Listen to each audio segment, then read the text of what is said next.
Sounds good. Ready, set, go.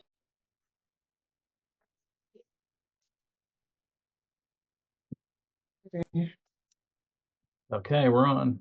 Like Thank we're you. on. Welcome back to our Lunch and Learn.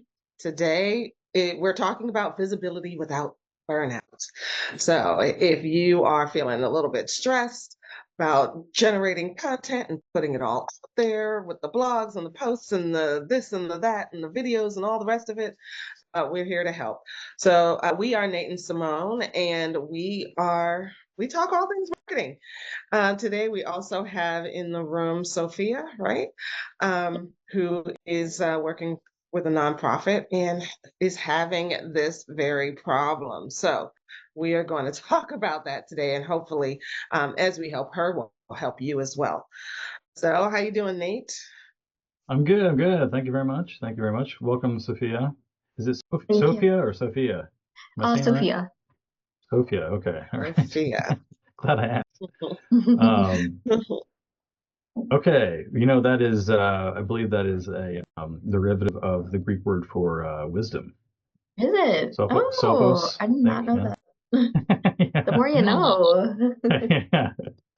All right. Well, anyway, so the main question here, how can businesses maintain consistent marketing engagement without overwhelming their teams or resources? And you know, as always, we create these podcasts, or not podcasts, but discussions. They're not really podcasts, but for small business owners, but also, as in the case of Sophia here, nonprofits as well. Nonprofits are a tricky case, a little bit different than for-profit companies, but they still have audiences, they still have customers, that they're trying to please, they still have stakeholders. It's just maybe on different levels, and there may be more. Like there's a lot more stakeholders involved in a nonprofit, which can tend to complicate things. But then there's also multiple, customer profiles that you need to build, right? Because you want to reach the people that are using your services, also donors, volunteers. So at least two to three different customer profiles there. We talk a lot about in like normal business, I guess, for-profit businesses, about having your one customer, right? Your ideal customer. Well, that doesn't work in a nonprofit. There's ideal customers, so there's more than one there. Um, but that's okay. Um, all right, so um, I guess we'll get started here. We're talking about balance. Balance. It's a beautiful thing, right? Having a balance between maintaining that visibility and burning out, going down in flames. As I'm sure everyone is aware, there's lots of challenges that business owners face when it comes to remaining visible and competitive, but also juggling everything with limited resources including time, right? That's one of the resources we got here. Um, Obviously, one of the biggest risks here is getting overstretched, which leads to reduced productivity, which is basically what burnout is. Reduced productivity and team morale. Everyone's kind of feeling like, oh, what are we doing and why? You don't want that to happen. Um, and having a strategy around your marketing that is more sustainable is going to be key in that case. And I think, Simone, you are a big proponent of like doing the one thing. I think you talk a lot about that. Yeah, Yeah, yeah. I have decided this year to follow the rule of one. rule of one. And the rule of one, it basically states you have one client, one product, one sales process, one funnel for 1 year. That is the rule of one. Now, like you just said, nonprofits have a different setup, but I feel like um, even in a nonprofit, you can follow that um, when it comes to maybe the people that you're serving, or the types of donors that you want, but you can follow that in some way.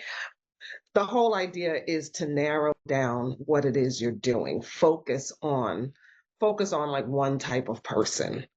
And you can even, in some respects, turn the people that you're serving into donors and supporters. So it that is absolutely possible. So yeah, that's what I'm following this year. It just helps you to focus where you're not chasing multiple things, right? And they say if you chase two rabbits, you won't catch any. Yeah, indeed. Was it bird in a bush is worth two in a hand? Other way around. Bird in hand is worth two in the Yeah, bush. That's the way it goes. Um, yeah. all right. So yeah, got to maintain that balance. So how do we do that? What kind of strategies do we have for developing content efficiently and distributing it efficiently? We kind of were talking about this earlier before we started broadcasting here. There's different types of tools available to help automate your distribution especially when it comes to social media. But then there's also um, tools that help you create the content itself. And AI is a huge blessing in that regard, I would say. Absolutely. Probably And tool number one. tool number one, exactly. Um, but it first begins with knowing your target, knowing who it is that you're serving, what their problem is, and what your solution is to solve that problem. So without that, uh, you don't really have. There's nothing really for AI to help you with. I mean, you can put into AI like, help me come up with marketing content. Um, and sure, they'll throw anything at you, really. But it's like, you know, it- you hear programmers all the time will say, garbage in, garbage out. You have to give it context. So if we know who our target is, we know. So we know who we're speaking to. We know what problem they have, and we know what solution we're offering. We can put all of that, give all of that to AI, and AI will help us to generate content. Um, there is this prompt that I use, and I got it on Instagram, where it you can ask it to to give you the frustrations, the desires, and the fears of a particular audience, and put it in a grid, and it spits out 30 topics that you can then take and create content around it. And I've been doing that, and people have been saying, "Oh, your content is really, it's really stepped up. It's really good," right? Because it's focused on a particular audience, and it speaks about particular problems, and and talks about like my solution, and has the calls to action in it. And it just really helps you to create content without necessarily having to think super hard about it, like, oh, what am I going to post today, right? It's kind of all laid out for you. Just pick a topic out of the grid and there you go. I'm going step by step through the grid, 30 topics right there. And if I do one topic a week, that's 30 topics in the year. That's half the year. That's more than half the year. And then I can start all over again from the top once those are all done. That is a wonderful workflow. Mm. Saves So time, that's for sure. yeah, another thing that I like to use is video, like we're doing now, recording a video and then turning that into multiple different types of content. And there's Excellent. tools that specifically help you with that. You know, Jasper AI actually I just got a notification that they allow you to use video as part of your knowledge building that you that you create on the backside. So that's cool. But then there's also tools like castmagic.io, which is I enjoy using that because it allows you to upload a link from YouTube or from your hard drive or from several different sources to a video, and then it processes the video, turns it into a transcript, and from the transcript, then it can create all of this text output that you can push out to your social media channels. It does not have the capabilities to publish to social media from there yet, so you have to copy paste it into a different platform to do that. But the great thing about it is that with mostly all of these tools is that it'll spit out text, but then you can turn that text also into video. Because one of the things that I like to do, and I've used Castmagic for, you can add your own prompts to it because it comes with prompts to generate content, but then you can add your own prompts. So one of the prompts I added was, give me a script for a reel where I'm just talking to the camera about this topic, and make it 60 seconds or less, and it will give me a script. So then I go and I record the video, and so now I have some video to go along with my text content as well. So that's kind it's of pretty versatile. doing it the opposite way. Yeah, I know, right? Take a video, Yeah. create text, and create more video out of it. Yeah. I mean, in my opinion, video is like one of the best things that you can do to kind of make your content production process as simple as possible, because there's just so much that you can get into video. And especially if you're talking to people in real world situations, then it becomes even more applicable, right? So that's kind of why we're doing these, obviously. But in 1 hour conversation, that is a ton of content that can be produced from that, and none of it would repeat, right? So it's all original, interesting content that's relevant to the reader. But of course, as Simone said, you need to make sure that the AI understands who it's intended for, who your target audience is, what kind of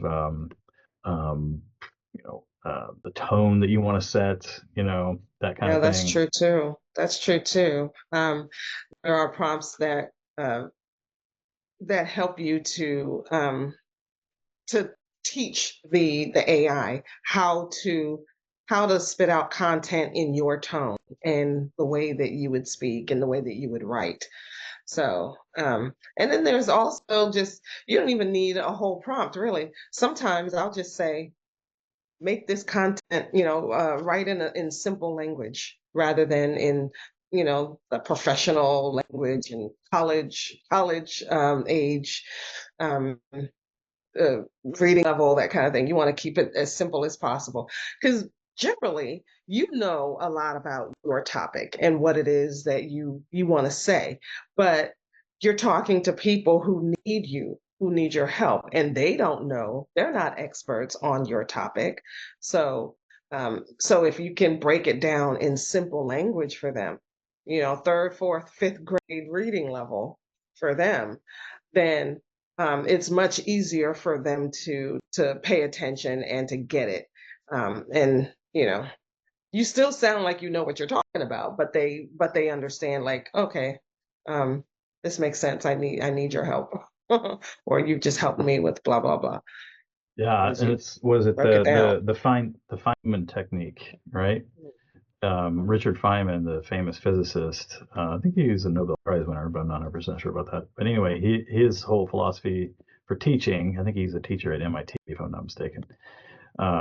He said that the way that you truly demonstrate that you understand something is by explaining to someone in a very simple way, and helping them to understand it. Yeah. And so my favorite mentor says, if you can't explain it to an intelligent 12-year-old, you don't understand it yourself. Yeah. All right. So where are we at here? Yeah. So there's some things that we consider maybe higher impact tasks when it comes to like content creation, for example. Content creation, by the way, is one of the core foundational activities that you do when it comes to marketing, right? Like, Right. You're gonna nowadays, build that's up know, like, and trust yeah, but it's this and is authority. the attention economy now. So Yes. your Yes. goal is to try to capture people's attention. In order to do that, you have to have content, right? Yeah. And, um, and of course, That's you another have to be saying, currency is attention. yeah, it is, yeah. But you can be saying the right things in the right way that people can like, oh, I get that right away. Right. So, Right. so high impact things that you can do, like I think someone was mentioned earlier about creating this evergreen content, right? So this is doesn't matter. It's not holiday specific. It's not seasonal. It's not related to, I don't know, something that is a particular moment in time. This is something that would apply across all time, regardless. So this is Hmm. evergreen. It's always applicable, always good. So you got to think through what that means exactly for your audience, what that might look like. But once you have it nailed down, then you can feed it back through the system, put it on a 1 or 2 6-month loop so that it comes back around to it. That way it reduces the amount of content that you have to create in total, right? Because if there's one thing about social media, it is a memory hole. You push something out into social media and it disappears. It's sometimes quicker than others. Yeah. Twitter, for example, it's gone almost immediately. So, or X, excuse me. Um, but something like LinkedIn, that tends to linger around a lot longer. Yeah.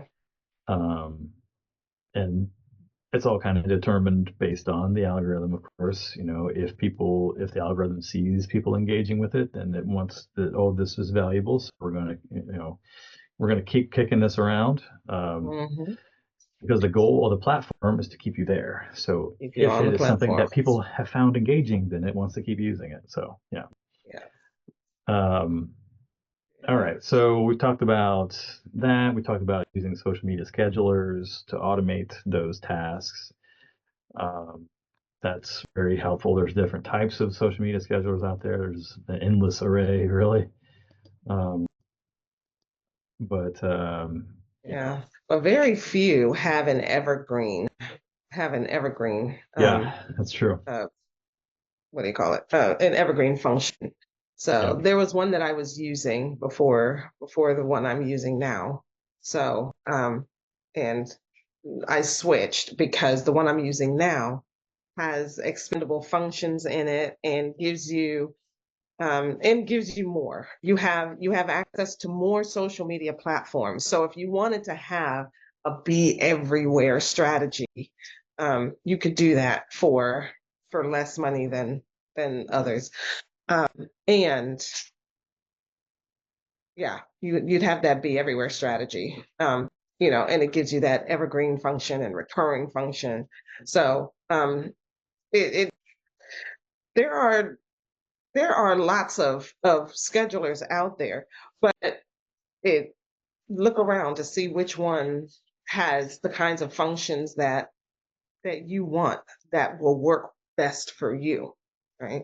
So yeah, we were talking earlier about like not burning out and just spending way less time on this and having evergreen content that goes out Yeah, consistently, you you have to know, invest the time initially to create it, but then you can circle back around later on. Yeah. circle back around. And then I heard this one person this one coach say that it's good to have 3 months of content in there that's that recurs. And the reason we do that, we have recurring content because some people have in their mind like, okay, I put it out there once, everybody's going to see it, and Yeah. I don't want to repeat myself. But yeah, you do want to repeat yourself because guess what, 70-80% of the people did not see it first time. Right. Yep. And so and your best content bears repeating. Exactly. Okay.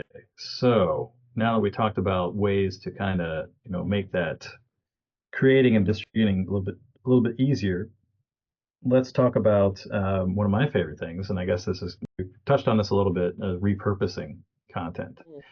So if I've created a video, I don't need to reinvent the wheel. I just use that video to help me create the rest of the content. Yeah. And there was one way that we didn't talk about earlier, because we talked about taking that, say, a long form video like this, and we put it into an AI tool, and the AI tool spits out written content that we can then, repurpose on different platforms.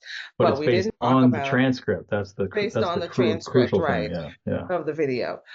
So it's always original. Video has to have audio that transcript can be made off of, because there are like ASMR videos out there where there's no speech to it.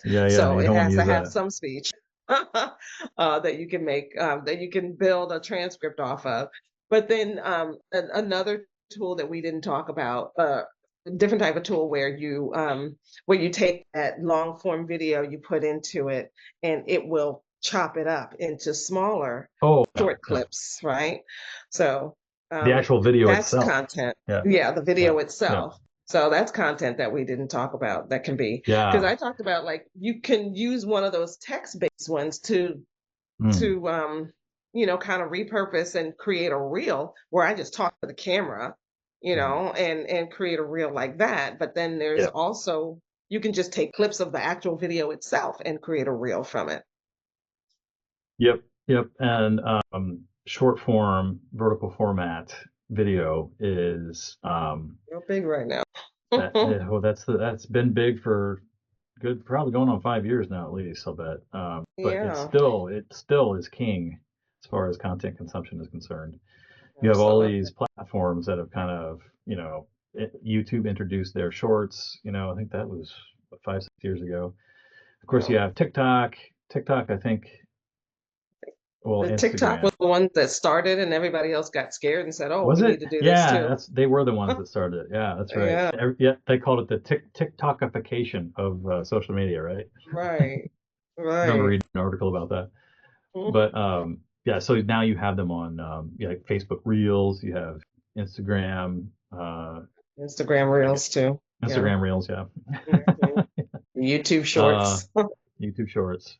And granted, the audience is going to be different, slightly different on all those different platforms. So experiment, find which one works for you. You can it's being done on LinkedIn too, but in kind of in a different way. What I've seen on LinkedIn is they don't just post a reel and then have some hashtags to go along with it. What I've seen is that people will post a reel, but then they'll have a long form text post to go along with the reel. Yeah. Long form on LinkedIn became a thing in, I think it was the summer of 2023, if I remember. They changed the algorithm to favor longer form content, generally speaking. And then they just recently, the video short thing was in beta for a while, but now it's mass released. So that is an official thing now. If you go to your LinkedIn on your phone, there's a video tab at the bottom now that you can click on to watch the videos that they have. So yep, it's officially there on LinkedIn as well. So there's a program called Opus Clip that will actually chop up longer format videos into short, bite-sized videos, vertical format. You can actually change the format, and they allow you the shape and everything. You can create templates around that, and then use that template. There's two different ways to use AI to chop it up. They have like the old version where you feed it keywords, and then it finds those keywords in the transcript and will chop up the video appropriately to try to fit as many of those keywords as possible into that particular short. Another one is slightly different one where you can actually prompt where you can actually say, I want to see all of the scenes where I am doing this. So it's a much more sophisticated approach to it. Um, so yeah, that's a really cool tool, and it's very reasonably Okay, that's priced. really So cool. I haven't yeah, used Opus Clips lately. yeah. But Um, and it will create a little description, blurb, whatever you call it, with hashtags automatically. And probably the key point is that it uses machine learning to guess which parts of the clips would be most likely to go viral, right? And so it kind of, you can tell it to kind of automatically choose based on that, based on its own internal algorithm, like what it has determined will cause a video to go viral. It's really, really interesting. So check it out. Okay, what else? So that's part of repurposing. Okay. So next up, how do you decide which marketing efforts to focus on to ensure the highest ROI? So this is that high impact activities, kind of touched on it briefly already, but um, so focusing first of all on which marketing channel fits your target audience. Where are they most likely to be found? And there's different tools that you can use there as well. One tool I like to use is called SparkToro, um, sparktoro.com. And that is audience research. Here's the link. So that's SparkToro, cool. you type in that, uh, I want an audience that searches for this particular keyword or visits this particular website, and they live, you name it, in the United States or whatever, and then you type in the keyword and then hit start, and they'll allow you to do one report for free, and then you have to pay for it. But it's, I think, like, it's at $50 a month for that. But it will show you. Um, let's see here. It will actually show you who searches for what where. So okay, here's I'll show an example. I actually have an account, but this is a sample report.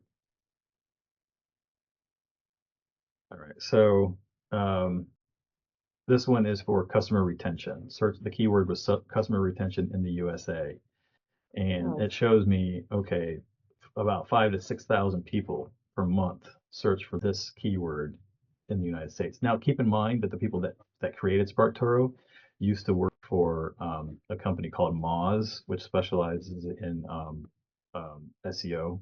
They have an SEO platform similar to some of the others out there. Moz actually invented the idea of domain authority, DA. If you're familiar with concepts of SEO.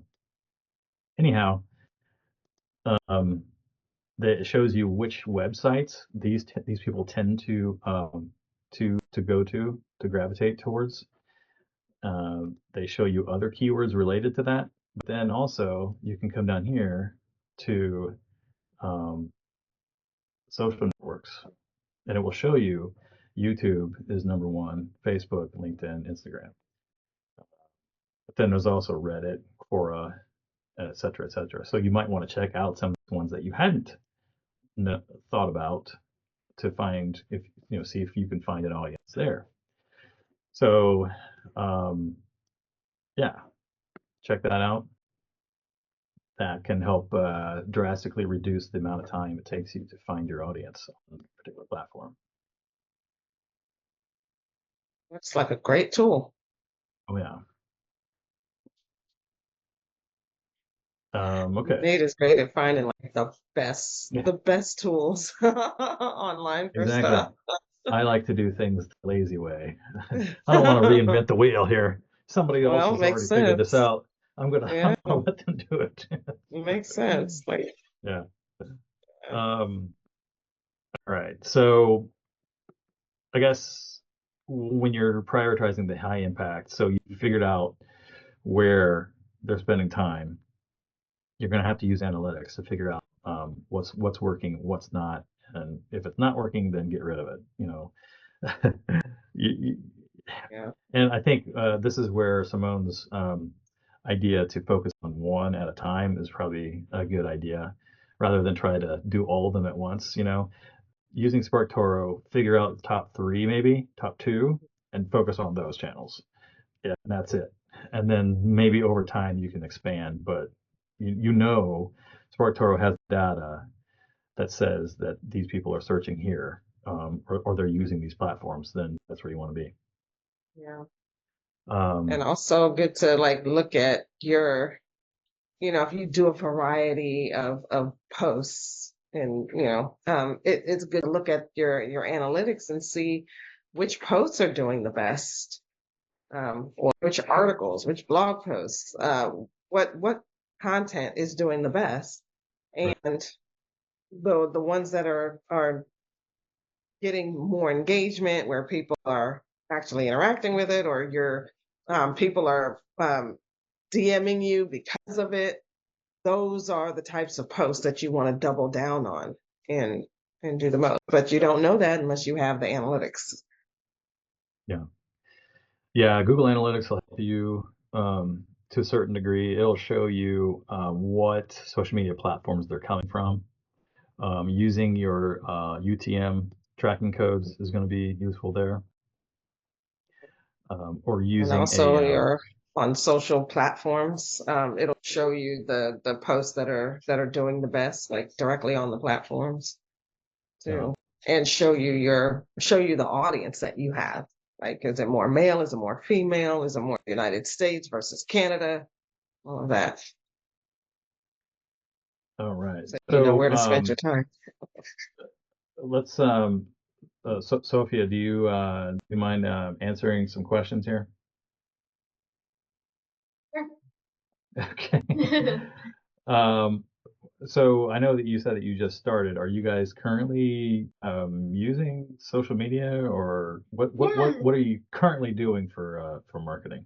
Yeah, so I have been in this role for a few months now. I was in a different position here, and I kind of noticed that there were some gaps in the social media marketing, and I spoke to leadership, and we kind of were able to, um, you know, come to the conclusion that we did need some more marketing and communications.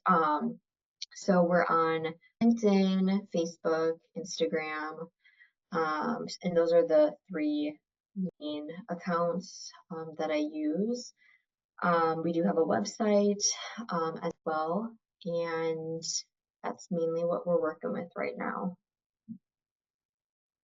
Okay. And how do you feel about the results so far? Yeah, so really, I would say the presence of our social media is a lot more frequent. Before it was like stock photos and like posting really irregularly. But now like I'm creating content in Canva, and we're posting when different leadership go to different events, things like that, acknowledging holidays, all of that. So I think that our presence is growing a lot more. Our like following hasn't really, but yeah, I think it's just in those like beginning stages, and I haven't had too much time yet to really focus on like you were talking about like the video creation and things like that. That's a big goal of mine, but I'm also being mindful of like our clinical staff and their how busy they are, can they be in content, who would be in that content specifically, things like that. Oh, So I have a lot of ideas, but I haven't been able to execute all of them yet, just because I'm also doing all of the like the website, all of our event invites, newsletters, like things like that. So um, I guess working on navigating all of those things at once. So yeah. So let me show you here. I did a free. I'll give you a free analysis on SparkToro. okay. So this is affordable dental health care. That's what you guys are looking for, right? Yeah, so we see patients who are on state insurance or who are uninsured. Okay. So you have, according to this, there's less than 100 people per month that are searching for this Okay. in the U.S. Maybe put in Some the other. word free, like free dental care or something like that. Well, if I look Um, here, these are some other keywords that are frequently okay. used by the same Okay. people. Mhm. Mhm. So you have copay, co-insurance, dental checkups, health insurance, low-income health insurance, Mhm. um, low-income insurance, et cetera, et cetera. Mhm. Um, and if I look to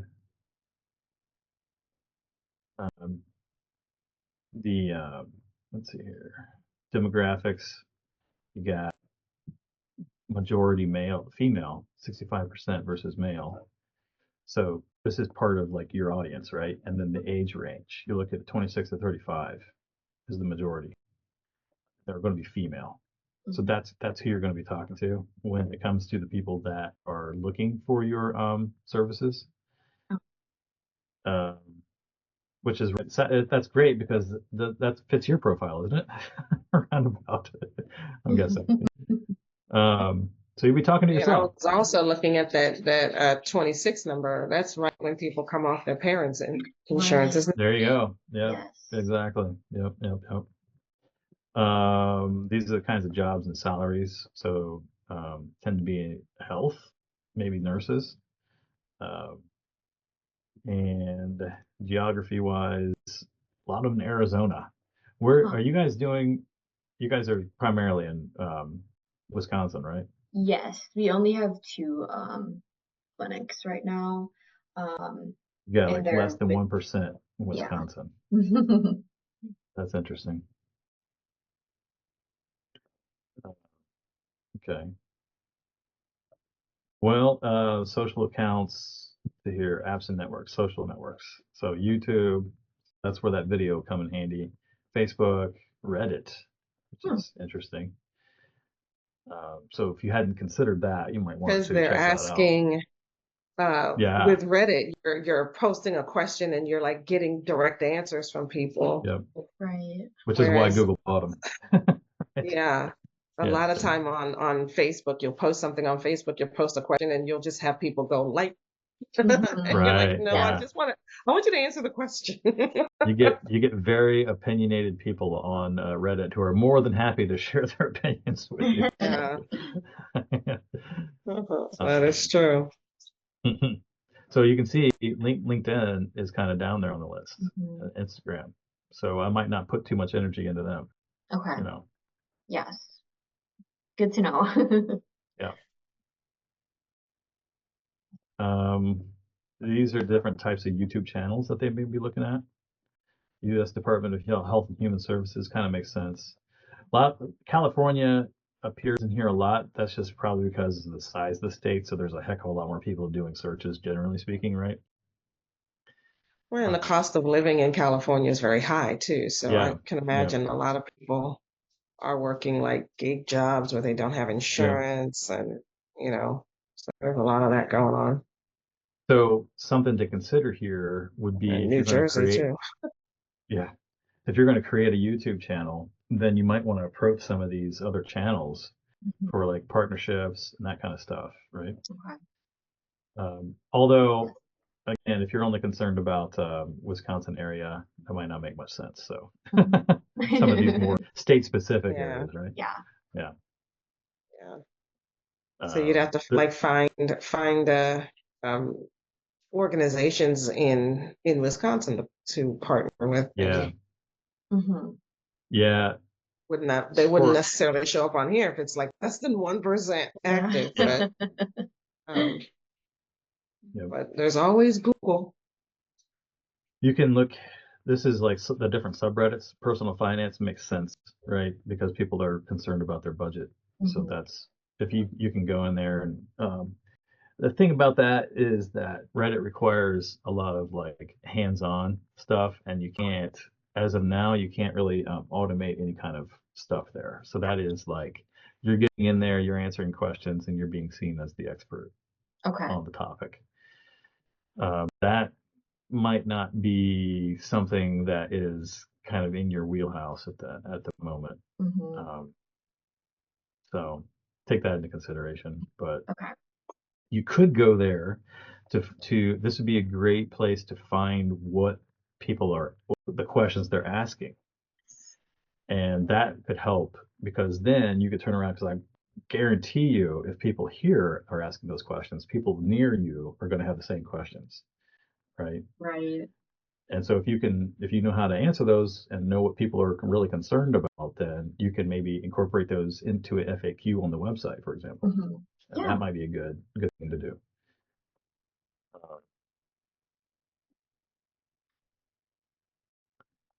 So anyway, there you go. That's some ideas for you.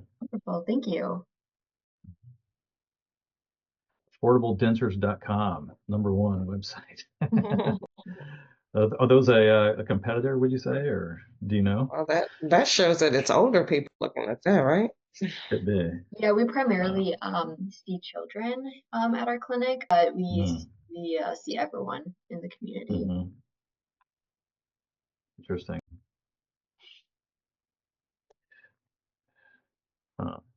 I mean, this could help if you were going to run ads, you know. Um, you can use these as kind of like, searches for affordabledentures.com, like Okay. running Google ads. Nonprofits get up to, I think, $10,000 in free Google ads. So you might want to approach them. Okay. Talk about how that's set up. It's you have to, of course, prove that you're a nonprofit, and there's a system for applying for it and all that kind of stuff. And then, like, what you can do is hire someone to run them for you, or do it yourself. So, Okay. Yeah, that's great. there's ad companies out there that will do it pro bono. Okay. Good to know. Wonderful.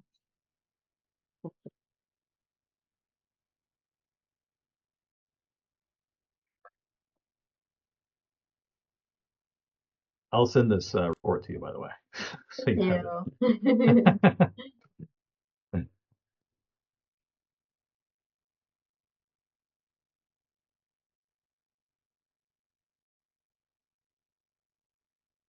All right.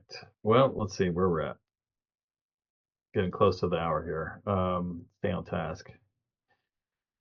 All right. So I guess the question to ask yourself, Sophia, is: are you investing your time where it counts? And could automating it help free up some time, or outsourcing, could that help with easing your workload, that kind of stuff? Things to consider. Yeah. All right. So I guess, yeah, we're at the end, so we'll just do a recap here. The main thing is finding balance. Being visible doesn't mean you'd have to be burnt out. I think focus on boosting efficiency. So using your content, your calendar schedulers, tools, automating where possible. I think it's going to help. Repurpose content to help make your life easier. Use that. Going along with that, creating evergreen content that you can recycle. um, and then be strategic about where you're focusing your efforts and spending your time. So let's see here.